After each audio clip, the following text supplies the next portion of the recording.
fait 11 ans que je vis au Québec.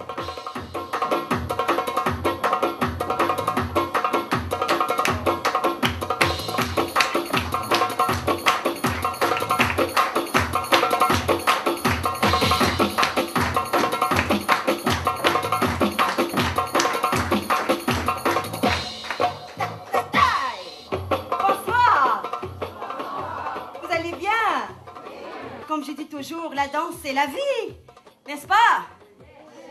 Paraît qu'il y a du monde à Cabane à Sucre qui préfère la prière à la danse. Bon, alors je me présente. Je m'appelle Nabila Ben Youssef. Si j'ai quitté mon pays, c'est parce que je l'adore, c'est parce que je l'aime trop. Je l'aime trop. Ah oui, oui, oui, absolument. C'est parce que je l'aime trop. Je ne supporte plus qu'on lui fasse du mal, qu'on lui fasse du mal ou que je vois. C'est la mentalité là-bas qui me dérange beaucoup. J'étais marginale, trop marginale dans mon pays. J'attends un bébé, maman. Oui. Le père, oui, il y a un père, oui. Mais il n'est pas là. En fait, on ne s'est pas mariés. Ah oui, oui, je suis encore vierge. Mais pas à 100%. Non, maman, il n'y a plus de vierges à 100% ici. Non, même pas à 50%. C'est ça l'importance de mon spectacle, que ça montre une autre image. Ça montre une autre image qu'on ne connaît pas ici, de ces pays-là, de ce peuple-là, du peuple arabe. On montre que des femmes voilées. Moi, je ne vois que des femmes voilées. À chaque fois qu'on parle de musulmanes, de pays des musulmans, on nous montre des femmes voilées. Mais voyons donc, c'est une minorité pour moi, des femmes voilées. La majorité des femmes maintenant ne sont pas voilées.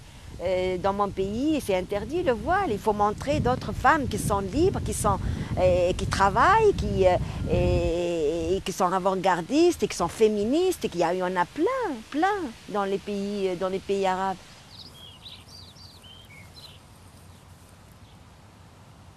Pour moi, tant qu'il reste des femmes qui n'ont même pas le droit encore de jouir en Arabie Saoudite ou au Koweït ou en Afghanistan, la liberté de la femme en Occident restera toujours menacée.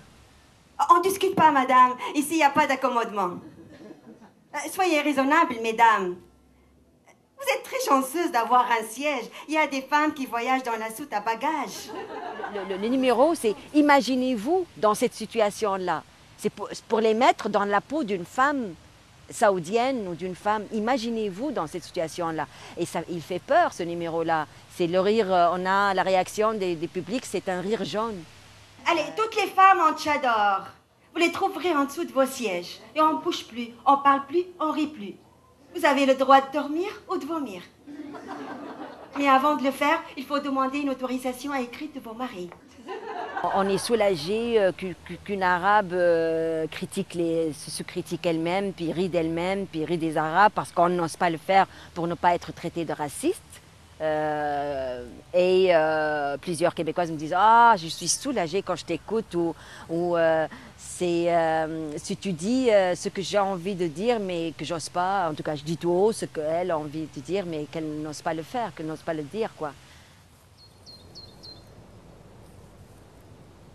Il y a beaucoup de méconnaissances ici, beaucoup d'ignorance vis-à-vis de cette culture-là arabo-musulmane, alors qu'on côtoie tous les jours et de plus en plus maintenant des immigrants, parce que de plus en plus il va y avoir des immigrants qui viennent du Maghreb surtout, parce que c'est très francophone de là, des Arabes, beaucoup qui viennent.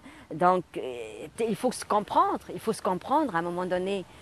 Et pour se comprendre, il faut connaître l'autre. Que ce soit mon spectacle, que ce soit d'autres spectacles, d'autres artistes qui viennent d'un peu partout. C'est important qu'on aille voir ces spectacles-là pour s'ouvrir plus à cette culture et pour la connaître et pour pouvoir faciliter la communication, quoi.